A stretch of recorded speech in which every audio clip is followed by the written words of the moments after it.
What lenses do you tend to, do you use one lens, sort of a catch-all? Yeah, universal? I have a 28 and a 50 on my 35 stuff that I go back and forth between, and then a 90 and a 75 for Pentax. And the Canon has, I think it's the 24 to 70, but that lens is kind of a piece of shit. For the Canon? Yeah. The 85 and the 50 are great, and then they've got I think it's a 17 to 35 zoom. That's really good too. Right. It's nice for the stuff that I guess I shoot. I like wider lenses because it kind of, I mean, some of the best parts of I guess sort of the portraits that I've been doing that are in rock clubs or you know, on a tour bus or something like that. You know, not just the person that you're shooting, but everything around them is kind of interesting as well. So it's nice to have a shorter, wider lens that you can get all that stuff in there too. Right. So. Definitely. So speaking of which, I know that you had done some things for Rolling Stone, and including Leonard Cohen, a great shot of Leonard Cohen. So what else? Well, first of all, how did you come about to shoot for Rolling Stone? Well, I guess I just I knew people that worked there, and Jody Peckman, who's been there for a long time, I think like 20 years. I met her through a friend of mine who's a screenwriter and a director. I guess, you know, the band was a big one, and it became a lot easier, I think, the last couple of years as everybody that Rolling Stone started to know who the Hold Steady were. So when I took my book up there, my portfolio, and kind of, you know, walked around and talked to people and met people, they knew who the Hold Steady were. So it was a great thing, like, oh, you're a photographer too, great, you got to shoot for us. Oh, that's great. Yeah, so, and then just meeting Jody through friends, who's been the photo editor there for a long time. Tell me about the Leonard Cohen thing. I mean, how was he to shoot? He was fine. I shot about 4 rolls of film. I had about 4 minutes with him, and he was really nice. Oh, wow. I mean, a lot of that stuff, you know, unless you're doing a cover or a feature, and even sometimes if you're shooting a feature for Rolling Stone, you only have so much time, especially when you're dealing with somebody like Leonard Cohen. Right. Where there's tons of images, there's a lot of stock footage, I'm sure. But, you know, went to his hotel room, I had about 4 minutes with him, and played me some songs on his laptop, and you kind of have to catch as catch can with stuff like that. You just have to be shooting all the time.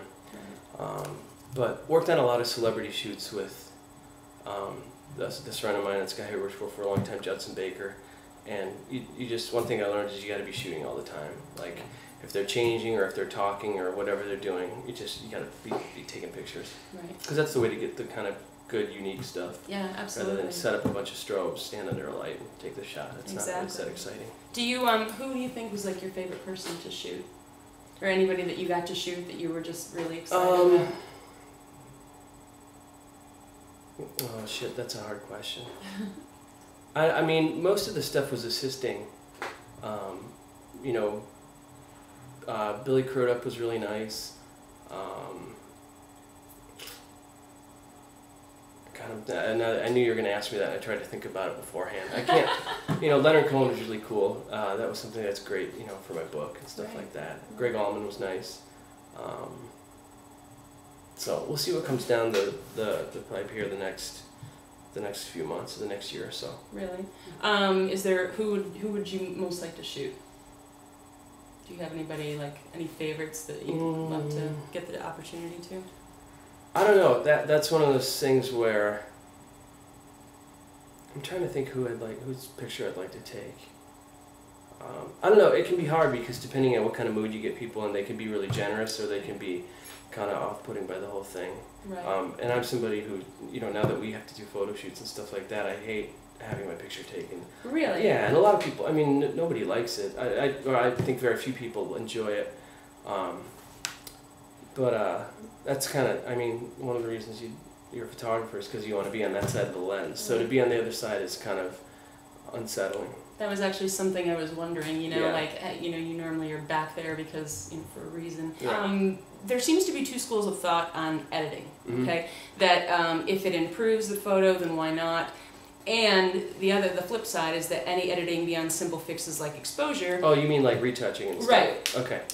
If you do anything beyond simple exposure, like fixing the exposure and simple things like that, it doesn't make, it dissolves the photo that you originally shot, the original thing that you were looking at. Right. So, so which do you think which side do you think you stand on? Well, I don't know. I'm kind of the school of first thought, best thought. So I think that, going back and getting kind of another shot at the image itself and retouching is sometimes cheating, but at the same time it's like if you look at it as two different art forms, you've got this image that you've captured, and that in itself is an art form, and then you've got kind of this other, now that Photoshop is so easy to use and so available, you kind of have another shot at having a great image. So there's a lot, and I know a ton of people that shoot, especially people that shoot digitally, that as they're shooting they have in mind what they're going to do to it in post. Right. In terms of on the retouching angle. So some people shoot according to what they're going to do later. Right. Which I think that's fine. I think that's it's still, they're still manipulating the image, whether it's with a camera lens or light or through Photoshop or something like that. So. Right. I don't know. I'm not like a big purist or anything like, like a film guy and saying, oh, well, you got to keep it, I mean, I'd much prefer see, a regular like print than like something that came off an Epson printer. But both are fine. It's like if you either have it or you don't. It's kind of, you could, same argument with like guitar gear and amps and pedals and effects and guitars and stuff like that. You can either play or you can't. Right. And I feel the same is true for if you can either take good pictures, good images, or you can't. And there isn't any program on a computer that's going to help you if you don't have a good image to begin with. Right, so. Exactly. What do you? What's the main editing tool that you like to use? Retouching. Retouching. I use Photoshop. Photoshop. Editing is just the shots. I let somebody else look through them and say which of these are good ones. So. Do you find it's hard to be? Do you find it's hard to look at your work and sort of pick things? I mean, you bring up a good point. Do you find it's hard to kind of pick your images to know what's good? Yeah, because you become kind of attached maybe to a particular image for one reason, and somebody else might look at it. It's kind of, it's like working with a producer. Fresh ears, somebody come in, like a third party come in and have not have any kind of expectations or biased opinion, and that's nice.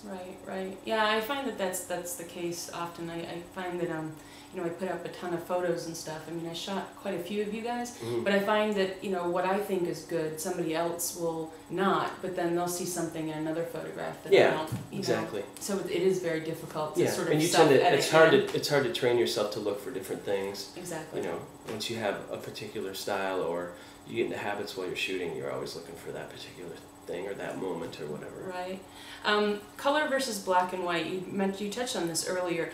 Some of the pictures that I saw on your website, which is tagkubler.com, and I know you'd said that it was like very outdated, whatever. Nothing's been updated in like a decade. But there's some really, you get a good feeling for some of his shots, and you have such really beautiful, like really deep, rich colors. Is that something that is that a type of film that you used? Is that like editing? I tend to push everything. Like I tend to overexpose. Like if it's rated 400, I'll meter it at like 320 or 250, and then push it half a stop or a stop. And I usually use like the like Kodak. What's the 400 I use? The VC. Or NC or VC. Then NC is a little more natural, where VC tends to have some more blues in it and stuff. But yeah, I try to overexpose everything just slightly and then push it, which makes it a little more contrasty, and it makes the colors, depending on, once again, if you're going to scan a negative and do it in Photoshop, or I still think of everything as being printed. So then you have somebody print it that way. You've got the negative you can work with that's slightly overexposed, and then pushed a little bit, your colors are going to be a little more crazy.